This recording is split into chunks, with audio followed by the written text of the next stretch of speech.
first off, let's make sure this is all working. Can you hear me? Is this on? Yeah. Can you guys hear it through the mic? Okay, great. And second, let me make sure this works. Cool, awesome. How many of you guys are freshmen? First year of school? Okay, how many of you guys are graduating? Okay, nice, nice. How many of you guys want to open a business? How many of you guys have thought about doing it during school? Okay, a few hands, awesome. We're at BYU. I'm going to start off with just a spiritual thought because I think that's a great way to start the class. This is something that's been on my mind a lot in the past couple of weeks. It's David in Proverbs, trust in the Lord with all thine heart and lean not unto thy own understanding. There's a disconnect here between your trust in Heavenly Father and your own understanding. So I want to ask this question, like, what is that disconnect? How do we reconcile those two? Like, what's going on here?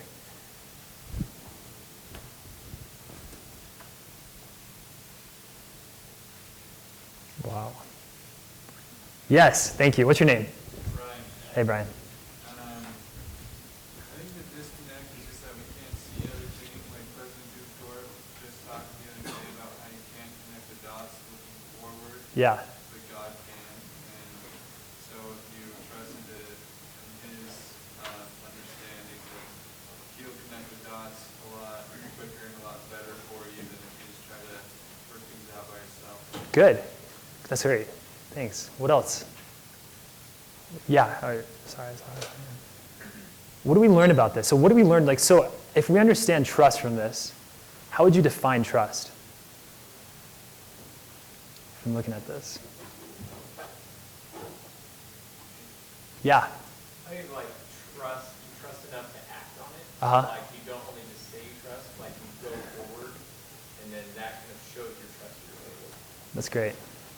Any other comments on this? Yeah, please. I think trust would be similar to patience. Okay. That's all. Yeah. Trust is you have to have patience to trust in God because it's not going to come right away. Go ahead. I think like giving everything to Him, like Yeah. when you're, for example, business aspect. Good. You're doing all of your work. You're doing everything you can. You're gonna trust in the Lord will be to give the rest to Him. Awesome. I'll give the rest. Yeah, awesome. These are great answers. I just want to kind of culminate some of this. I went through an experience about a couple months ago where like I had a really strong prompting of what I should do, but everything in my head, everything I told everybody else, like it sounded crazy to me. Like, how could I go through with this? It seems totally detrimental. And I had to trust in God. The greater the disconnect between your understanding of a situation and what Heavenly Father wants you to do, the greater the trust is required. I think trust differs from faith in that trust is understanding the path that Heavenly Father wants you to follow, and faith is having the ability to act and have the action to follow that path. I just want to give 3 quick examples. Abraham, when he was asked to sacrifice his son, his understanding was his son was going to bring him all the happiness. He'd been wanting it for years. Nephi, 1 Nephi 4:6. I love that verse. He's third time going to get the plates, failed twice, almost got his head chopped off by soldiers in the second time. And he says, and I was led by the Spirit, not knowing ahead of time where I should go. And God could have easily told him that Laban was here waiting for him, drunk, ready to give the plates, but he didn't. His understanding of the situation is that he likes his life. He's happy. He wants to continue living. But that differed from what Heavenly Father wanted of him. Sometimes in our lives, we go through a similar experience where God asks something of us that doesn't make a lot of sense. And that's when trust comes into play. It comes into business, but a lot of other aspects of your life. Cool. I'm going to give 3 books that I love. These are books I've thought about, what would be like the most effective, best books I could give you guys. Before I continue on this, I'm going to tell you guys that I have 3 copies of each book. So if you come down after class, there's going to be, Dr. Little will have a ticket to pass out. If you want one of the books, grab them. The only thing I ask is that at the end of the day, send me an email after you've read the book and just tell me if you got anything good out of it. That's it. Let's start with business. So this book changed my life. It was my business Bible when I started doing marketing. I learned principles about how to automate, principles about how to manage my time better, and principles about how to leverage the internet in order to make business work for me instead of working for other people. Dr. Little said I have 4 businesses. For most people, that would be insane. I barely work. I do work. That's not true.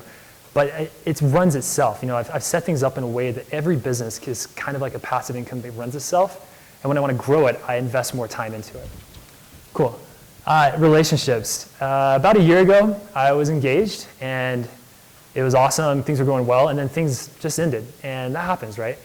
And I did like most people do when they have a breakup. I picked up my stuff, moved to an island off the coast of Africa, and just wanted to stay there until I healed. And I started salsa dancing out there, and during the daytime, I would read books on relationships, because I thought, what did I do wrong? What could have been something that I could change in my relationships to make them better?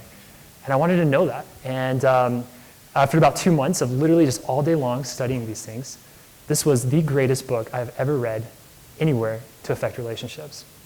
I find it somewhat concerning, damning, that in our schooling, as high school students, as college students, that we get education on Genghis Khan and chemistry and all these other superlative subjects, but the thing that affects the happiness that we have in our life the most, we don't learn about. Isn't that weird? It's strange to me. This book is one of the greatest books I could recommend on relationships. Dr. Gottman, by the way, is the guy who, after 15 minutes of looking at somebody, can predict divorce with like 90% accuracy. That's him. Gospel. The last book, I've seen 2 people come back to church after reading this book. That's pretty cool.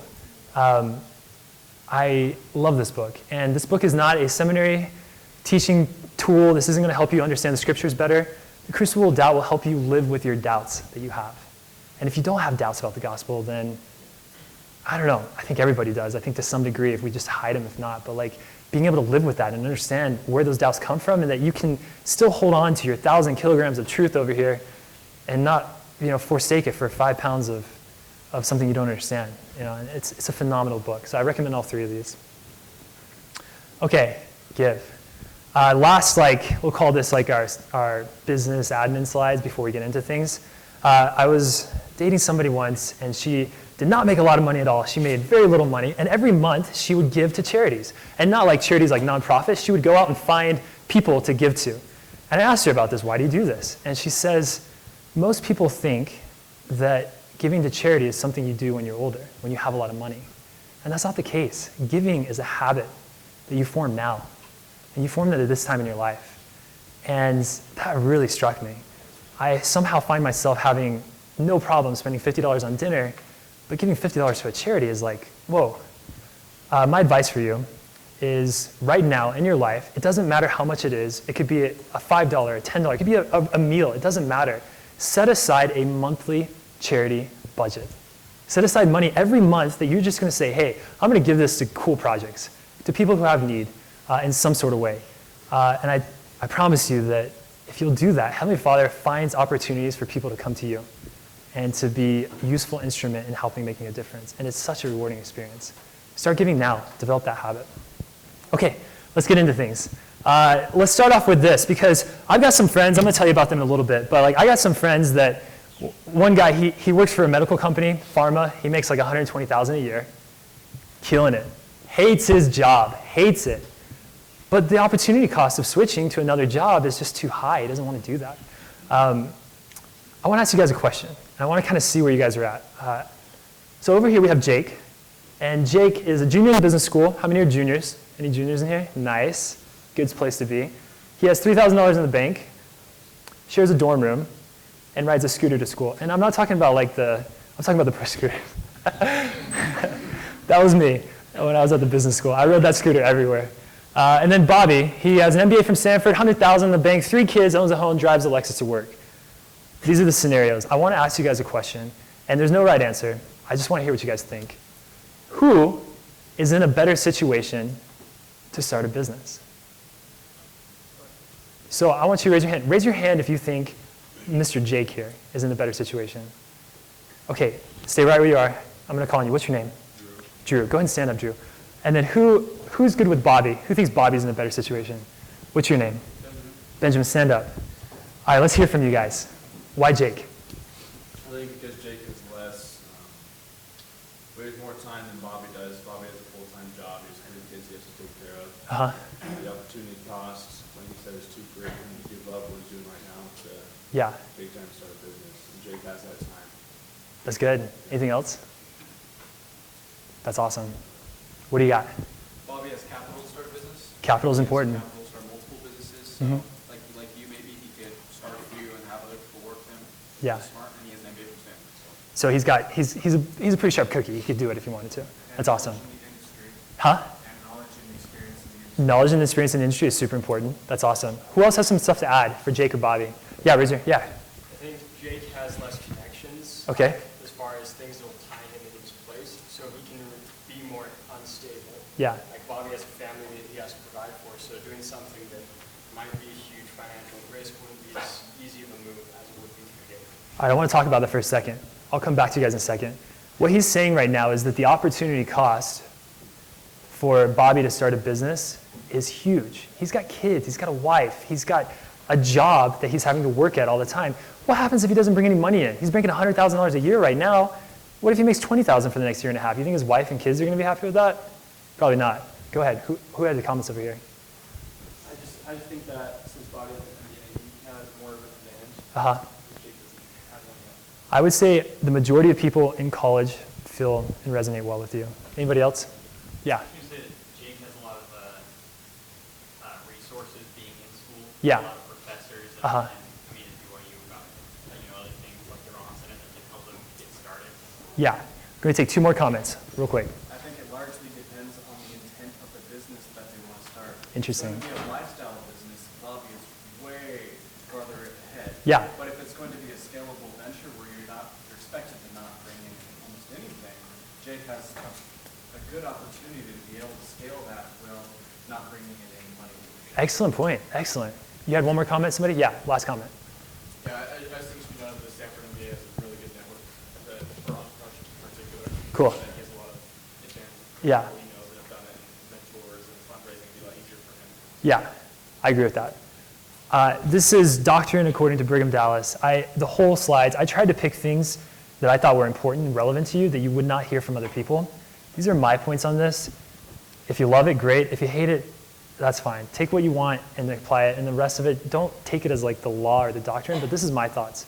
There is no better time than right now in college to start a business. You're broke. Let's be real. You guys have no money.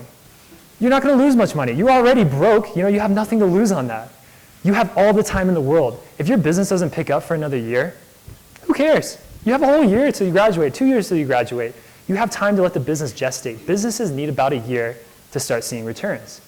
So having that time to work on it and to let it gestate with some of the resources they have makes this time right now in college the best opportunity to start a business, according to me.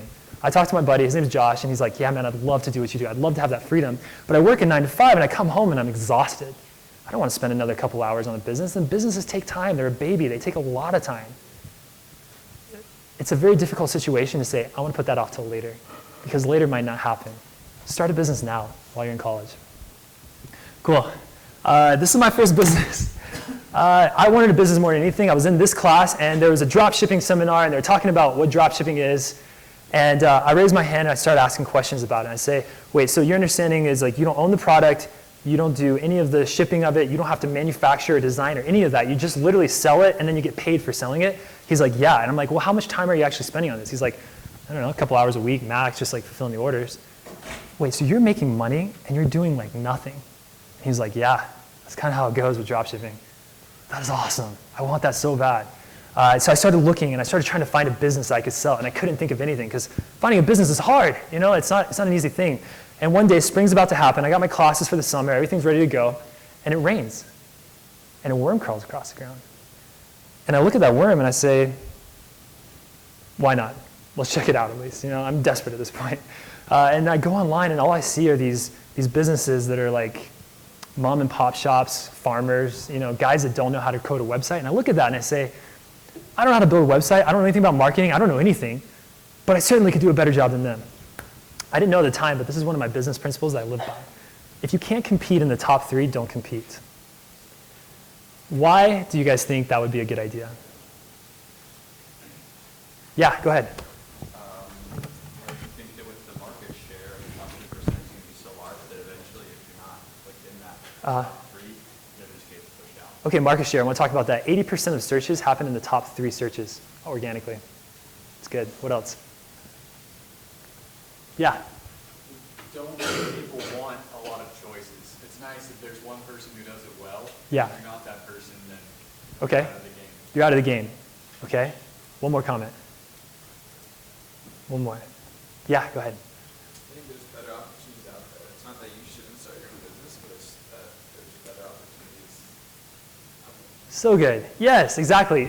This is one thing I gotta tell you guys. There's a million ways to make money in this world. Don't pigeonhole yourself into something where you're focused on one thing and you can't figure something else out and you have to do this. Like, there's so many ways to make money. Find something that's not gonna be impossible. And trust me, just like with marriages, there's a lot better opportunities and then there's some that are not gonna be as good for you. And you just gotta, and you're married to a business, right? So you kind of have to decide on that. If you can't play in the top 3, don't play. I see so many people that are like, man, I got a love for shirts and I got a love for hats. Like, I'm gonna start a t-shirt company. I'm like, well, you're not gonna compete with Zara, okay? You're not. Don't start a t-shirt company. I love restaurants. I'm not gonna compete with McDonald's. And this is doctrine according to me, right? But like, there's a lot easier ways to make money out there by trying to compete in the top 3.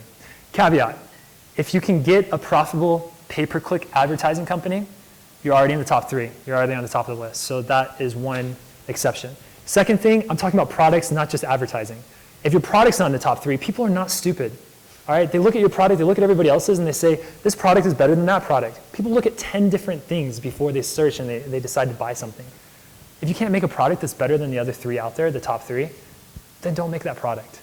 Don't create the next Zillow, don't create the next Groupon. You know, it's already been done, and you're not gonna be able to compete with that. So find niches where you don't have that trial and that friction already. So I create this business. I dropped out of school in the summertime. I dropped out of my classes. I went to the library 9 to 5, and I just studied books on SEO and coding, and I learned to like code a basic website. It sucked. It's not that impressive. But by the end of the summer, I had a website selling fishing worms, and I created a YouTube channel called Dallas the Worm Man, and it's got like 100,000 views on it.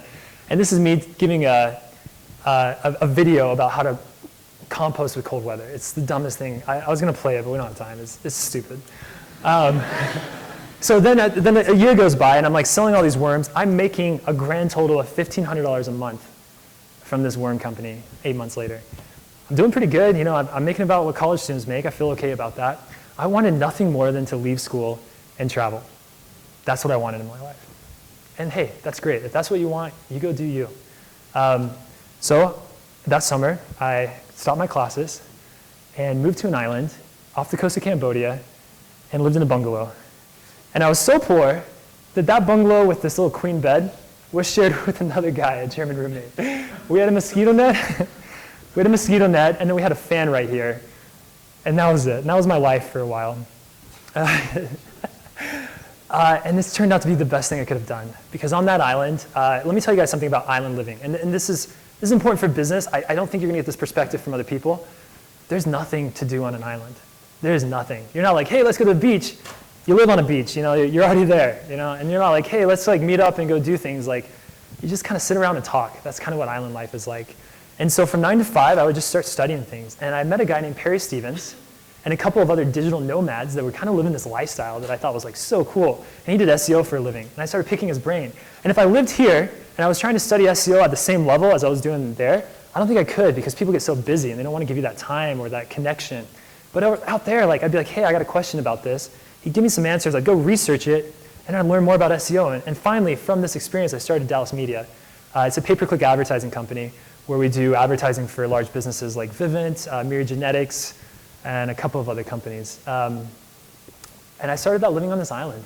That was kind of cool. That's the actual bungalow right there. And that was the beach area. Okay, where are we going from here? When I'm living on this island, I want to tell you guys this. Like, whenever, like, become very good at asking good questions. The better you are at asking questions, honestly, I think that opens up so many doors in your networking. These are my top 5 questions. I love asking people questions. One of my favorite is, what's something crazy that you believe that nobody else believes? I think that's a great question. Ask that on a date sometime. What's the most influential book you've read? What advice would you give your 25-year-old self? Now, this is a paradigm question. If you're ever going through something you're struggling with, I find it better to ask a question like, what advice would you give yourself when you were going through the situation, than what advice would you give me? Because that's going to be what really applies to them. I think there's a little nuance there that's really nice to see. And the question I ask a lot of people is, where's your favorite place to travel? Where do you like to go? And I was asking everybody this. I'm telling you this because a lot of people ask me how I started Fat Boys. This is the blog company. And we're getting there, right? We're going to build up to this.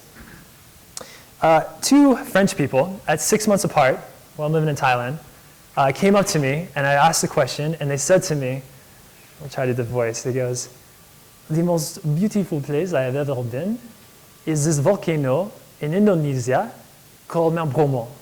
And when I see this volcano, I started crying. It was so beautiful." And I looked at that and I was like, that sounds awesome. I want to go climb that volcano. And so I decided I was going to go climb it. And somehow I convinced another guy to go with me. And I had this idea of doing it kind of like the Crusades or the Pilgrims, the pilgrimages of old, where you're riding on horseback. And somebody's like, you're like, which way is Jerusalem? And they're like, over yonder. And you just keep on going. That was my idea with that. And so I wouldn't look at a picture. I wouldn't look at a map. And I just wanted to see if we could find this place. And somehow I was on an elephant safari 2 days prior to leaving. And these two other dudes were like, yeah, it sounds kind of cool, I'm coming. And then on the flight, I found two other guys, and all 6 of us are heading up to Mount Bromo in Indonesia, trying to climb this volcano. We get there, and there it was kind of erupting in the background. And so this took me to Indonesia. And while I'm out there, I meet this guy, and he had this incredible business, $100 million. He's an Indian guy. He lived on this huge house on the water with a pool going over into what seemed like the ocean, and I was awestruck. And this poor kid, so broke, broken than the 10 Commandments. We're talking no money. And I just go up to him and I say, tell me, what would you tell a struggling entrepreneur who wants to make it in the world? And this Indian guy, he says, I'll try to do the voice, but he goes, there are 2 ways to make it in the world. You sell to the rich, you sell to the poor in mass quantity, and trust me, it is much easier selling to the rich. He's right. I wanted that more than anything. And I looked at wholesale fishing worms, making $1,500 a month, and I look at myself and I say, okay, I'm not selling to the rich, I'm selling to Bubba on some fishing farm out there who doesn't care at all about the internet, and I'm not selling in the mass quantity to make any money. I'm making $1,500. I'm the #1 guy on the internet selling fishing worms. This business sucks. So many businesses get caught right in that middle area where you're not selling to the rich and you're not selling to the quantity to make the business work. That's what I see with a lot of clothing companies. You're not Zara, you're not going to beat them. There's probably a better way to make a buck. So what did I do? I went home that night and I said, I got to figure something out. And for about a month, I was kind of researching and kind of looking at things. And I go onto eBay. And have you guys ever looked at the filters? They have one that's called items sold. And so I clicked this filter, items sold. Why do you guys think you would want to use items sold for a filter? Yeah. Yeah, nailed in scale-up principle. You guys are going to read that book, but you want to have customer validation of actual things sold. Good. So that's what I did. And I went down here. It's down in this area over here. And this is buying format. I don't know. It's a little lower on here, but it says items sold. So I did that. And I just filtered by the highest priced items. And I just started going down the list and saying, what the heck could I sell for a lot of money? Because I want to sell to rich people. And I finally came across water trampolines. And this is my next principle for you. When you're starting a business, and I've started a lot of them, whatever you decide to start is not going to be your product in a year or 2 or 3 years from now. It's not. Your business is like a baby. It grows a mind of its own, a personality of its own, and becomes something totally different from what you think. So just get the product to market as fast as possible. Don't worry about perfecting it. Just get something out there and see if you can sell it before you actually try to spend a ton of time researching it and somebody comes up before you and does it faster than you. And so that's what I did on here, and I found water trampolines, and I started seeing if I could do some kind of differentiation and give a custom water trampoline for people, and eventually somebody wanted a blob, and so I sold them a blob. So I started putting that on my site, and I started selling that. By this time, I'm back at BYU, back at the school thing. This is for me again. I can do this whole going to college thing, and I loved college when I was here. Pay attention to the resources that Heavenly Father puts in your life, because it was incredible when I was starting this business, how many people helped me in this. I met a guy who was a logo designer in my ward, and he was like, I'll design a logo for you. He made this Fat Boys with the cool fat kid. Yeah.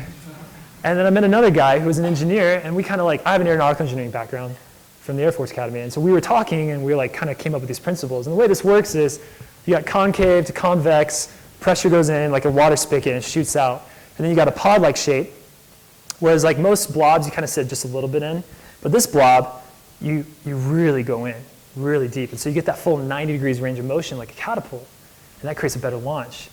Nitro Circus got a hold of this and started doing some pretty crazy stuff with it. And that was like my dream. I was like, I want to make this. But kind of like you had said earlier, I had no money. I still had about $3,000 in the bank. There was nothing going on in terms of that. I had no money at all. So what I did was I went to the student loan office. I don't recommend doing this now, but hey, I had a little bit of loans saved. I had a little bit of like product knowledge. I mean, it was already selling a little bit, these other blobs. And I had created this CAD design and I had created everything with this. And I just said, hey, how much can I get in student loans? And the guy says, well, you probably only need like $3,000 because it's BYU and it's cheap here. And I was like, that's true. How much can I get though? He says, you could probably get about $18,500. That's what the number was. I said, great, I'll take it. Every penny of it. After the spring semester or the winter semester, I dropped out of school and I moved to China. And to go find a factory out there to build my product. I love this thing, I wanted to build it. So I moved to China and I'm sitting out there and what I do is I went on Alibaba and I like found factories and started talking to them. And I must have interviewed like 50 factories or so. And it was a small town, it's called Guangzhou, 24 million people. I had no ability to speak English. I'd carried a journal around with me with like Pictionary, and I'd like draw things out for people because like I couldn't speak to them. And then like when I wanted to eat food, like I'd go up to a waitress and I'd grab her hand, I'd walk around and I'd say this right here, because you can't read menus in Chinese. I don't even read the yen stuff. I don't even know what that means. And so that was my life for a while. It was kind of lonely. But one day I was driving in a car, and what happens in China when you go to visit factories, they will show you, like, they'll have a chauffeur come pick you up and take you to the factory. It's kind of like a respect thing. And I'm driving this car, and the guy, he goes, oh, we not very expensive. Wow, no, very expensive, not like one, no, very cheap price. And I said, who's that company, he said? And he's like, tells me the name again. And I said, okay, cool. And so we did the thing, and then I looked this other company up, and I go to this company, and lo and behold, they're building all of the water trampolines for my biggest competitors. And I was like, this is awesome. I just found like the jackpot. And so I started building with them. And within a year, I'd paid off my loan. And this product started selling, and we started selling across the world. I just sent one to the Prince of Brunei this week. Last year, I sent one to the Prince of Dubai. So they got some fat boys. Justin Bieber's been on this product. That's my claim to fame. And it's kind of cool. It's a fun product. The time I have left, I want to talk to you guys about something. And I know this is going to sound crazy. And I know probably a lot of stuff I'm saying that you're like, there's no way I would ever do that. That sounds so ridiculous. And like, I see that too, where I'm like, Dad, maybe it's not something for everyone. But maybe it is. Maybe it's for you. What benefit would you have starting a business on an island that you wouldn't have here at BYU?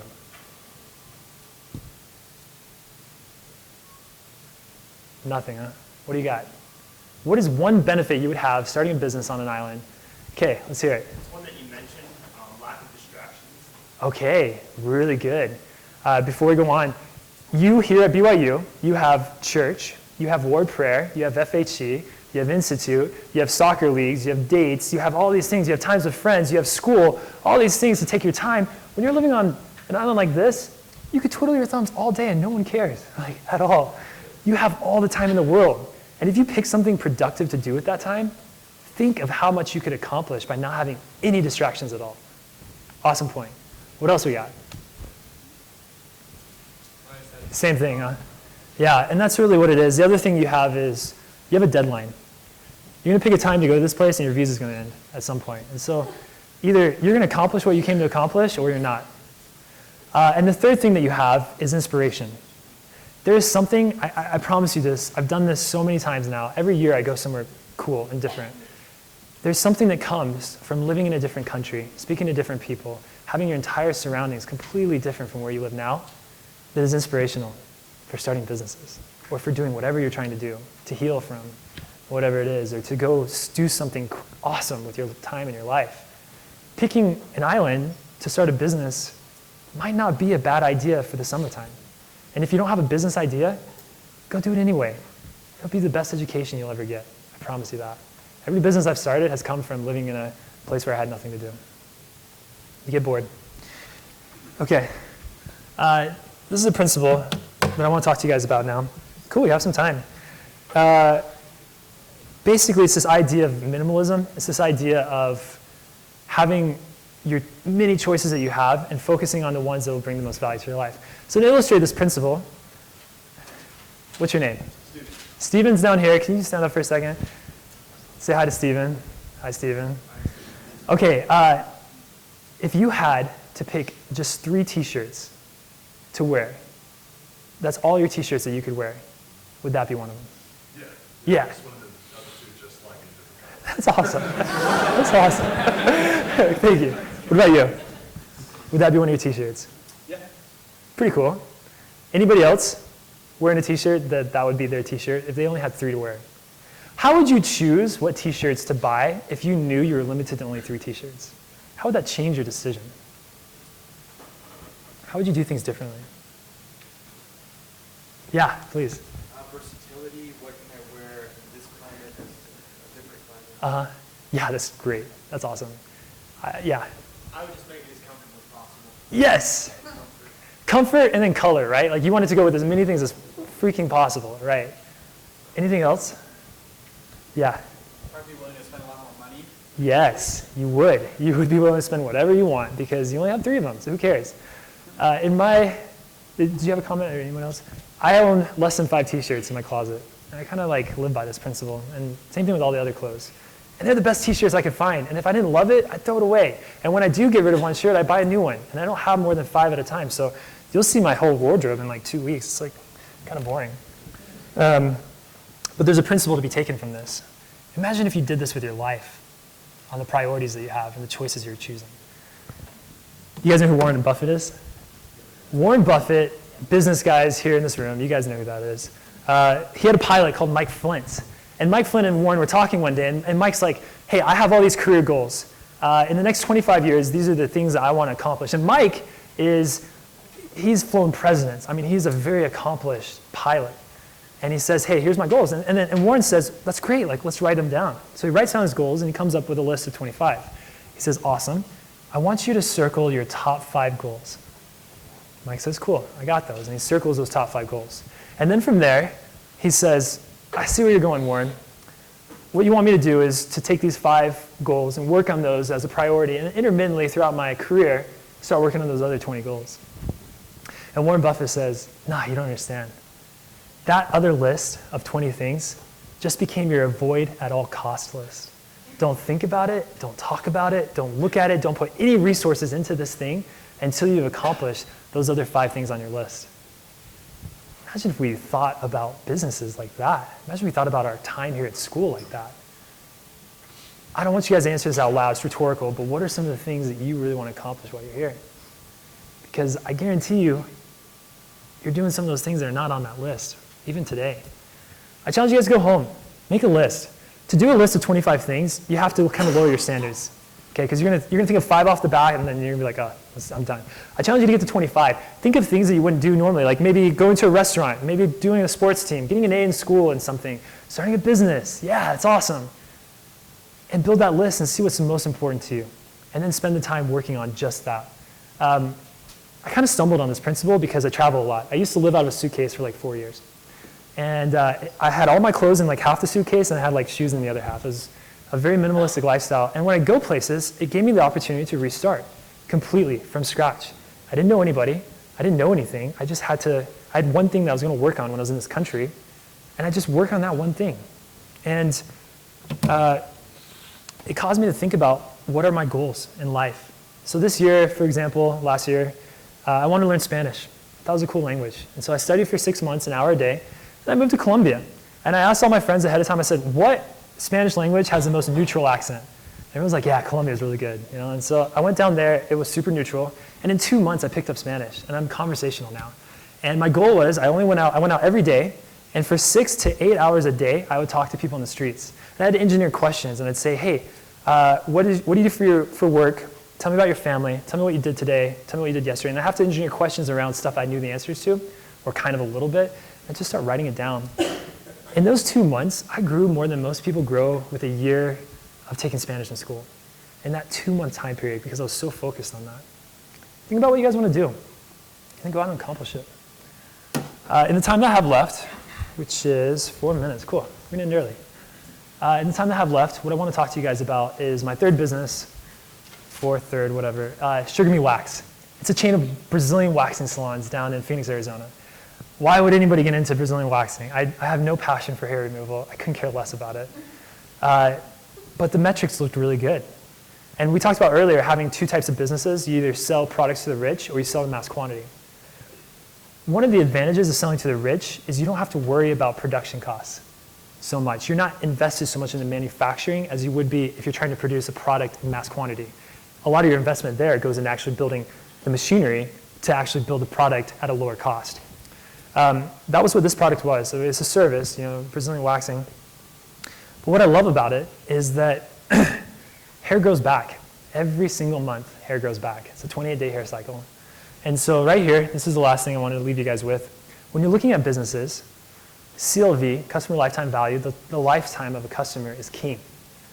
It will make your business adventures and business things a lot easier if you pick businesses that have a high CLV, meaning they come back every month. It's good for cash flow. It's good for starting businesses. It's good for selling businesses because people have trust in a business that has memberships. There's so many things to do with a CLV that's high that makes it good. I liked that. And I liked that with wax, it only costs like $1 a wax, and I sell the service for about 48 bucks. I pay my girls a commission, so there's a little overhead there. And when I started this company, I started with $3,000. And now the company does $1 million a year. And the way it happened was I built out a room, and I wanted to test some theories that I had about advertising. And what I wanted to test was like what were good models for prices, what were good advertising models, and what worked the best. And so this one little tiny studio room, 3,000 bucks, I just started running it. And if it failed, that's only $3,000. It's not a big deal. And then from there, a year later, I had enough clients to gestate it for a while to build an actual flagship salon. And I just kept rinsing and repeating the process. And I just build more studios and then turn them into flagships. And my risk is completely mitigated because of the way that I'm doing this. And there's ways in all businesses to find that. Just kind of a quick thing before I close. I use bigger women in my ads. And I did that through testing. So European Wax and a couple of other competitors, they use these like skinny, model-esque like girls in their web thing. And I went online and I said, okay, let's test different things. And I had her, and I had a couple of other different, like on a beach, I had one smiling, one looking sexy. And then I had this girl that was like voluptuous, and she was not skinny, she was bigger. And that got 3 times as much click-throughs as the other advertising. And people were saying, I love the fact that they're using real women in their advertisements. It was like the coolest thing. And so now all of our advertisements use this kind of approach to it because it's been tested and validated, and it's kind of got a name now in the valley for that. So it's kind of cool. Last thing. When I was here, when I went to school at BYU, I asked every single lecturer that comes in this class, so you guys, when you have other people that you were interested in, hey, can I take you to lunch? I want to pick your brain on things. And I did that on every single person, and only 2 people actually said yes. I found that a little sad, like that people didn't take time for that. So here's my information. If you guys want to go to lunch, if you guys have a product you want to talk to me about, or if you have any ideas that you guys want to run by me, pick my brain a little bit. Happy to be a resource for that. Second thing I want to say was, come up. If you guys want one of those books, I have 3 of each. Come up to Dr. Little or me after class and just grab one. Grab a card. I'll have them for you by like next week. So that's where we're at right now. Thanks, guys.